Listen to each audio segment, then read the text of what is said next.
Bonjour, je m'appelle Nicolas Salagnac, je suis graveur-médailleur, meilleur ouvrier de France en 2000, installé à Lyon, et je suis aussi prof dans un lycée professionnel dans le Jura, à Saint-Amour, le lycée Ferdinand Fillot, et donc j'enseigne, je transmets mon métier à de jeunes étudiants. Je n'utilise pas concrètement l'intelligence artificielle dans mon métier parce que mon métier est particulier. Mon travail consiste à réaliser des maquettes pour l'élaboration de futures médailles. Et donc, je vais faire une mise en page, ça peut être un portrait, ça peut être une architecture. Et le gros de mon travail, c'est la réalisation d'un bas-relief, d'une sculpture qui va être gravée à l'envers et en creux dans une matrice en acier. Et voilà. Donc aujourd'hui, je n'utilise pas pleinement l'intelligence artificielle parce que je ne connais pas les logiciels, en tout cas des logiciels performants pour me permettre de travailler notamment ces bas-reliefs. Bien entendu, l'intelligence artificielle est bien rentrée sur toute la partie création, conception graphique, mais je ne connais pas bien. Je sais que j'ai été confronté quelquefois en étant membre de jury où j'ai été bluffé par des réalisations justement issues de l'intelligence artificielle. Mais voilà, j'avoue ne pas l'utiliser moi concrètement. Voilà. J'ai bien entendu expérimenté et vu, hein, j'ai trouvé des logiciels qui permettent de faire de la 3D, mais la réalisation des bas-reliefs, c'est vraiment une technique particulière.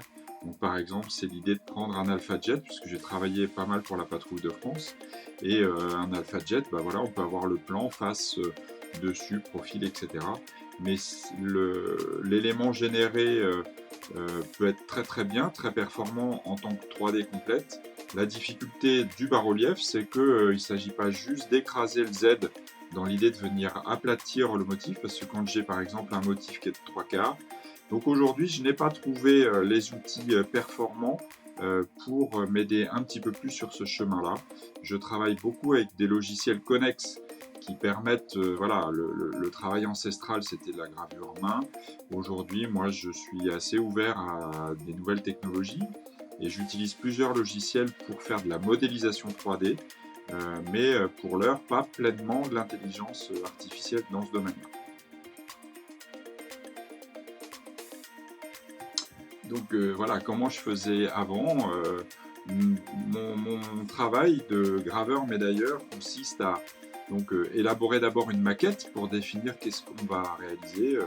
Par exemple, j'ai réalisé la médaille des sénateurs. On a comme brief République française, égalité et fraternité. Liberté, égalité, fraternité. Et sur ces thématiques-là, bah, à moi d'inventer un sujet. Donc en général, je pars sur l'idée d'une Marianne et bah, voilà, le travail. Alors ça peut être dessiné à la main et après, il y a quand même un gros travail qui permet d'élaborer une sculpture en bas-relief. Donc là, par exemple, j'en ai une sous la main. C'est une, euh, une base de sculpture que j'ai réalisée sur un projet sur lequel je travaille sur Camille Claudel.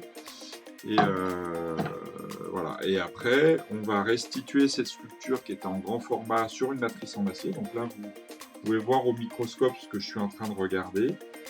Là, la sculpture a été restituée sur l'acier à l'envers et en creux. Et moi, je vais, avec les outils qui sont là, terminer à la main ma matrice.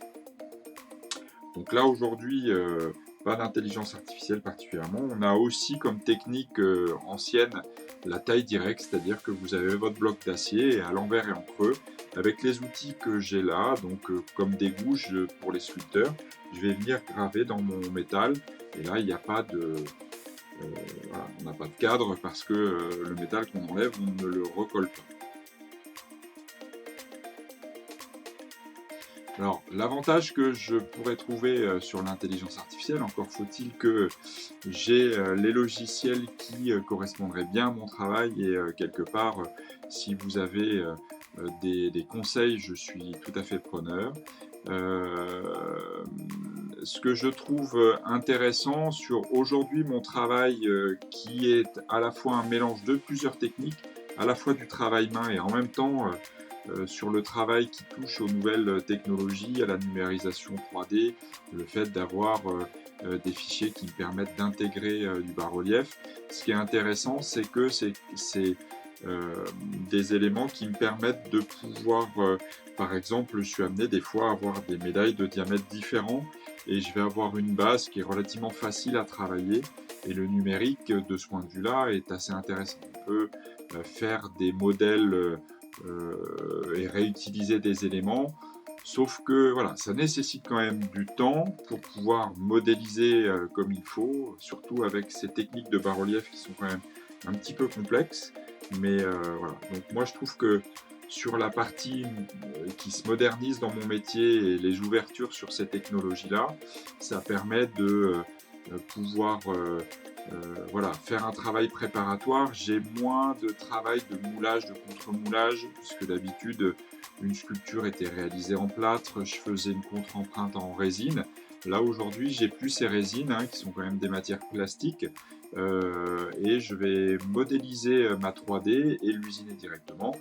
Et pour avoir un travail de qualité, je finis à la main, et ça, il n'y a pas d'intelligence artificielle à ma connaissance pour prendre mes outils et finir les gravures telles que je l'entends pour donner un travail qualitatif. Sur les limites que je pourrais voir à l'intelligence artificielle. Alors comme je vous le disais, je n'ai pas une connaissance complète de ce qui pourrait exister aujourd'hui dans les logiciels de l'intelligence artificielle dans mon domaine pour pouvoir faire des réalisations des bas-reliefs. Voilà. Moi, la limite que j'évoquerais, c'est que l'intelligence artificielle, comme voilà, la suite Adobe, Photoshop et différentes technologies qui peuvent nous être données, le savoir-faire manuel, l'enrichissement personnel, culturel, d'aller dans les musées, etc. Tout ça ne se remplace pas et tout ça sont des outils. Donc après, à chacun de se former, à chacun de s'imprégner pour pouvoir construire sa propre intelligence et pouvoir répondre sur la création à la fois de manière esthétique et en même temps de manière technique. Et voilà, donc la limite de l'intelligence artificielle, je pense que justement, peut-être son intérêt, c'est qu'elle n'a pas de limite, et la limite, c'est à nous, utilisateurs, de pouvoir bien la cerner et de ne pas simplement se remettre à elle pour dire, voilà, j'ai une création et puis je te laisse et je reviens demain pour que je sois fini. Voilà, si demain les métiers c'est ça, c'est-à-dire de se lever le matin, d'appuyer sur un bouton et de dire tout ce qui est à faire et de pouvoir aller après passer la journée tranquillement à aller se promener, à regarder la télé, je ne sais pas quoi, et le soir venir appuyer sur le bouton rouge pour fermer, j'ai peur que ça manque d'intérêt. Ça peut être intéressant sur le coup, mais voilà. Moi, ce que je trouve intéressant dans un métier comme le mien, dans un cadre de métier d'art, c'est que on est amené à faire de la création. Mon travail ne ressemble pas au travail d'un autre graveur médailleur. J'ai ma spécificité que je continue de cultiver, je continue de me tordre la tête, l'esprit et les mains pour arriver à quelque chose de le plus parfait possible pour répondre le mieux possible à mon client. Donc voilà, je pense qu'il faut vraiment qu'on arrive à rester dans le fait qu'on ça va être un outil et à nous de l'utiliser intelligemment et que ça devienne une intelligence aussi humaine. Voilà, quelque part, j'ai un petit peu répondu à la question d'avant sur les dangers que pourrait représenter l'intelligence artificielle dans mon métier. Voilà, je l'évoquais, l'idée de dire à chaque personne de rester maître de ce qu'il a à faire et de savoir utiliser les bons outils pour à la fois améliorer sa proposition et à la fois rester le plus pointu possible, rester le plus original possible et trouver le moyen voilà, de continuer de se cultiver, de continuer d'apporter sa personnalité dans son travail. Et voilà, après, le fait de pouvoir être aidé, moi j'y vois vraiment aucun inconvénient. En même temps, c'est aussi très intéressant de pouvoir être sur un métier où on va avoir une maîtrise complète, parce que l'intelligence artificielle, quelque part, on a une nécessité d'avoir un ordinateur, d'avoir de l'énergie, de l'électricité, de graver à la main. J'ai besoin de rien et voilà, ça je trouve que ça peut être intéressant. Je peux parallèlement, pendant mes vacances, sur un bout de bois et avec un couteau, graver un petit motif si ça m'intéresse. J'ai pas besoin de l'intelligence artificielle. Mais voilà, pour moi, c'est pas forcément un danger dans le sens où ça va prendre ma place. Après, si toutefois, demain, l'intelligence artificielle ne fait que des copier-coller de ce qu'ont fait tous les grands graveurs, et bah, voilà, si ça correspond à des gens, ça peut être bien. Ce qui est embêtant aujourd'hui et qui peut là vraiment être un danger, mais c'est un danger de tout temps, c'est justement des gens qui font des copier-coller, ou qui dupliquent, et qui vont s'arroger une création qui n'est pas la leur. Donc voilà, de ce point de vue-là, c'est sûr que c'est un peu compliqué parce que ce qui va nourrir l'intelligence artificielle, c'est ce qu'elle aura engrangé. Donc moi, de ce point de vue-là, je ne suis pas avare de montrer comment je travaille et de montrer mon travail. Donc quelque part, mon travail est copiable, mais voilà, je ne suis pas inquiet plus que ça. Sauf que demain, forcément, il faut rester raisonnable sur la propriété intellectuelle et une création.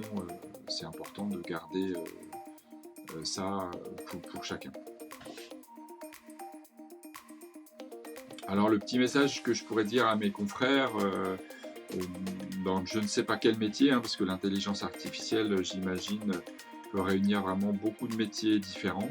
Bah, comme j'ai souvent évoqué tout au long de ces questions, c'est que euh, je suis intéressé, puisque ça fait partie de la charte des meilleurs ouvriers de France.